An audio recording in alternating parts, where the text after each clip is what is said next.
Why, man, I saw Bassanio under sail. With him is Gratiano gone along, and in their ship I am sure Lorenzo is not. And the villain Jew, with outcries, raised the Duke, who went with him to search Bassanio's ship. He came too late. The ship was under sail. But there the Duke was given to understand that in a gondola were seen together Lorenzo and his amorous Jessica. Besides, Antonio certified the Duke they were not with Bassanio in his ship. I never heard a passion so confused, so strange, outrageous, and so variable as the dog Jew did utter in the streets. My daughter! Oh, my ducats! Oh, my daughter! Fled with a Christian! Oh, my Christian ducats! Justice, the law, my ducats, and my daughter! A sealed bag. 2 sealed bags of ducats, a double ducat, stole from me by my daughter, and jewels, 2 stones, 2 rich and precious stones, stolen by my daughter. Justice, find the girl. She had the stones upon her and the ducats. Why, all the boys in Venice follow him, crying, his stones, his daughter, and his ducats. Let good Antonio look-y keep his day, or he shall pay for this. Very well remembered. I reasoned with a Frenchman yesterday, who told me in the narrow seas that part the French and English, they miscarried a vessel of our country richly fraught. I thought upon Antonio when he told me, and wished in silence that it were not his. You were best to tell Antonio what you hear. Yet do not suddenly, for it may grieve him. A kinder gentleman treads not the earth. I saw Bassanio and Antonio part. Bassanio told him he would make some speed of his return. He answered, do not so. Slubber not business for my sake, Bassanio, but stay the very riping of the time. And for the Jew's bond which he hath of me, let it not enter in your mind of love. Be merry, and employ your chiefest thoughts to courtship, and such fair ostents of love as shall conveniently become you there. And even there, his eye being big with tears, turning his face, he put his hand behind him, and with affection wondrous sensible, he wrung Bassanio's hand, and so they parted. I think he only loves the world for him. I pray thee, let us go and find him out, and quicken this embraced heaviness with some delight or other. Do we so?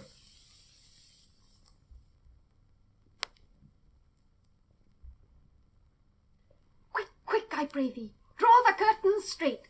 The Prince of Aragon hath ta'en his oath, and comes to his election presently.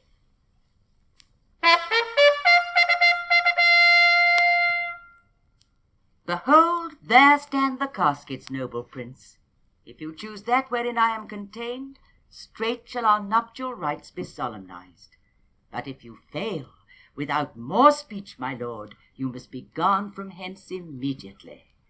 I am enjoined by oath to observe 3 things. First, never to unfold to any one which casket 'twas I chose. Next, if I fail of the right casket, never in my life to woo a maid in way of marriage.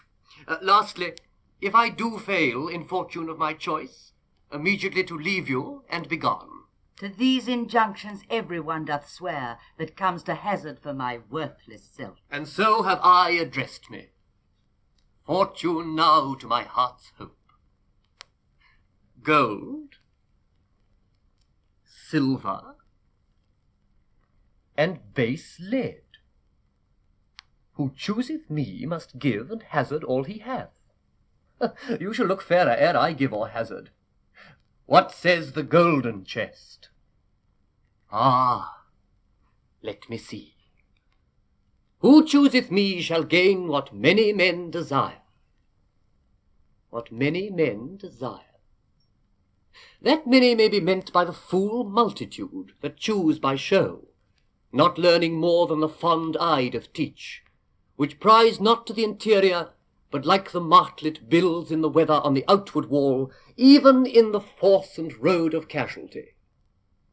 I will not choose what many men desire, because I will not jump with common spirits and rank me with the barbarous multitudes.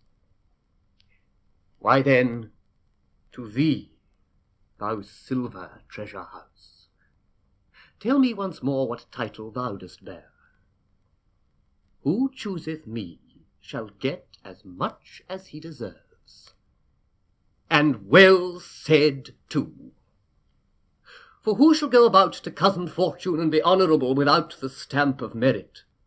Let none presume to wear an undeserved dignity.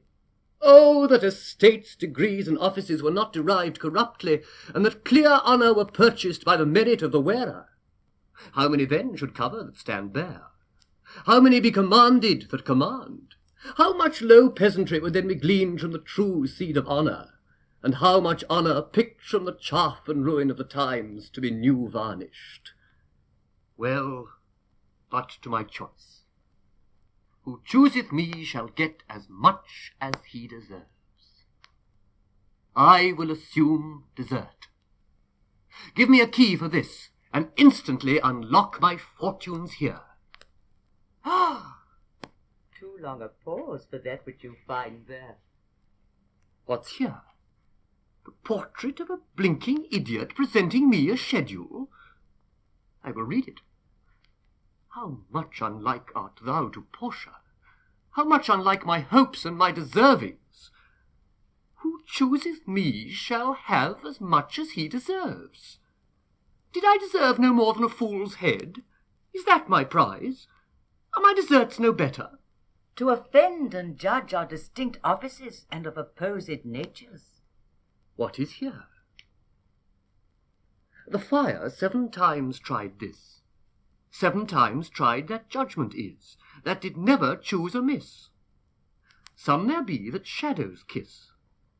Such have but a shadow's bliss. There be fools alive, I wis, silvered o'er, and so is this. Take what wife you will to bed, I will ever be your head, so be gone, you are sped. Still more fool I shall appear by the time I linger here. With 1 fool's head I came to woo, but I go away with 2. Sweet, adieu. I'll keep my oath, patiently to bear my wrath.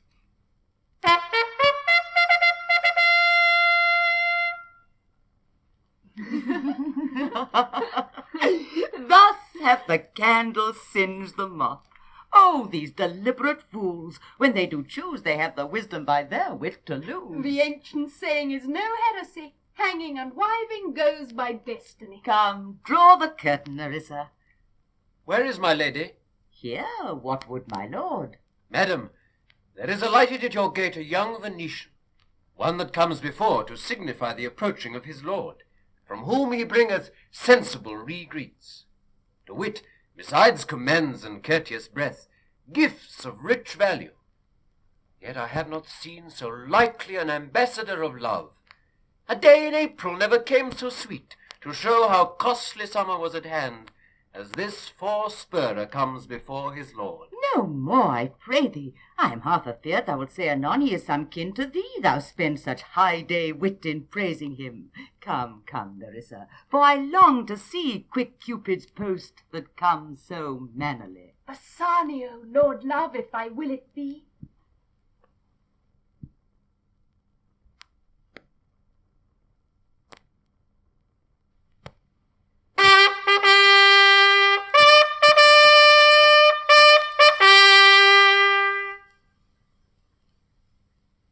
Now, what news on the Rialto? Why, yet it lives there unchecked, that Antonio hath a ship of rich lading wracked on the narrow seas.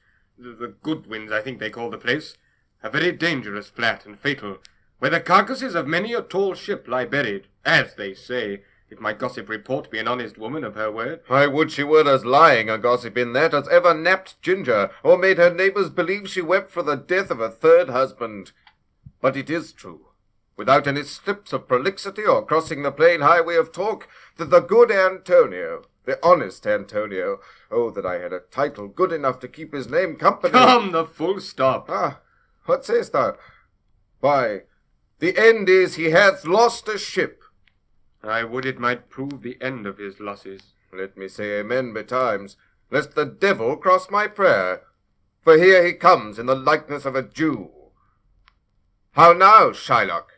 What news among the merchants? You knew none so well as you of my daughter's flight. That's certain. I, for my part, knew the tailor that made the wings she flew withal. And Shylock, for his own part, knew the bird was fledged, And then it is the complexion of them all to leave the dam. She is damned for it. That's certain, if the devil may be her judge. My own flesh and blood to rebel. Out upon it, old carrion. Rebels it at these years? I say my daughter is my flesh and blood. There is more difference between thy flesh and hers than between jet and ivory. More between your bloods than there is between red wine and Rhenish. But tell us, do you hear whether Antonio have had any loss at sea or no? There I have another bad match. A bankrupt, a prodigal, who dare scarce show his head upon the Rialto, a beggar that was used to come so smug upon the mart. Let him look to his bond. He was wont to call me usurer. Let him look to his bond. He was wont to lend money for a Christian courtesy. Let him look to his bond. Why, I am sure if he forfeit, thou wilt not take his flesh. What's that good for? To bait fish withal. If it will feed nothing else, it will feed my revenge.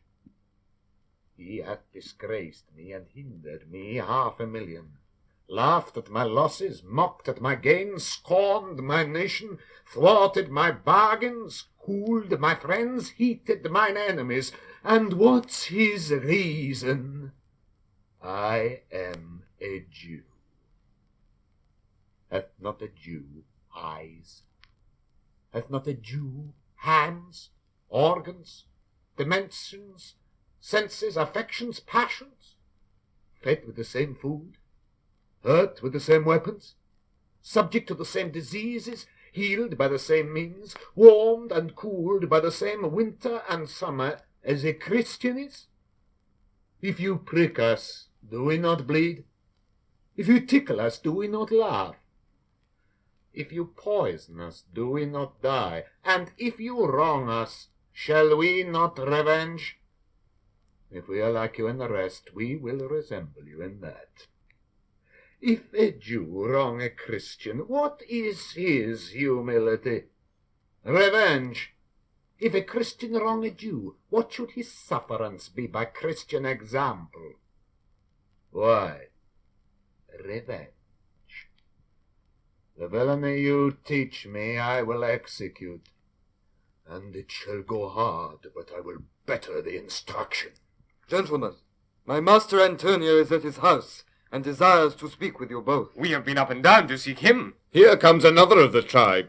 Her third cannot be matched unless the devil himself turn Jew. Oh, no, Tubal. What news from Genoa? Hast thou found my daughter? I often came where I did hear of her, but cannot find her. Aye, there. A diamond gone cost me 2,000 ducats in Frankfurt. The curse never fell upon our nation till now. I never felt it till now. 2,000 ducats in that and other precious jewels. I would my daughter were dead at my foot and the jewels in her ear. Would she were hearsed at my foot and the ducats in her coffin. No news of them? Why so? And I know not what spent in the search. Why, though loss upon loss, the thief gone with so much and so much to find the thief, and no satisfaction, no revenge. No ill luck stirring but what lights on my shoulders, no sighs but on my breathing, no tears but on my shedding. Yes, other men have ill luck too. Antonio, as I heard in Genoa. What? Ill luck! Hath an argosy cast away coming from Tripolis. I thank God! Is it true? I spoke with some of the sailors that escaped the wreck. I thank thee, good Tubal. Good news! In Genoa, heard, eh? Your daughter spent in Genoa, as I heard, one night 80 ducats.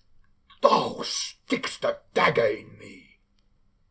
I shall never see my gold again. 80 ducats at a sitting. 80 ducats. There came divers of Antonio's creditors in my company to Venice that swear he cannot choose but break. I'm very glad of it. I'll plague him, I'll torture him, I'm glad of it. One of them showed me a ring that they had of your daughter for a monkey. Oh, Tupon! Oh, torturous Matuba. It was my turquoise. I had it of Leah when I was a bachelor. I would not have given it for a wilderness of monkeys. But Antonio is certainly undone. Nay, that's true. That's very true.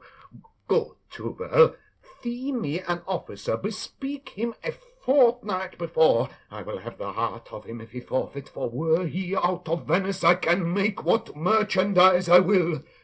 Go, Tubal, and meet me at our synagogue. Go, good Tubal, at our synagogue, Tubal!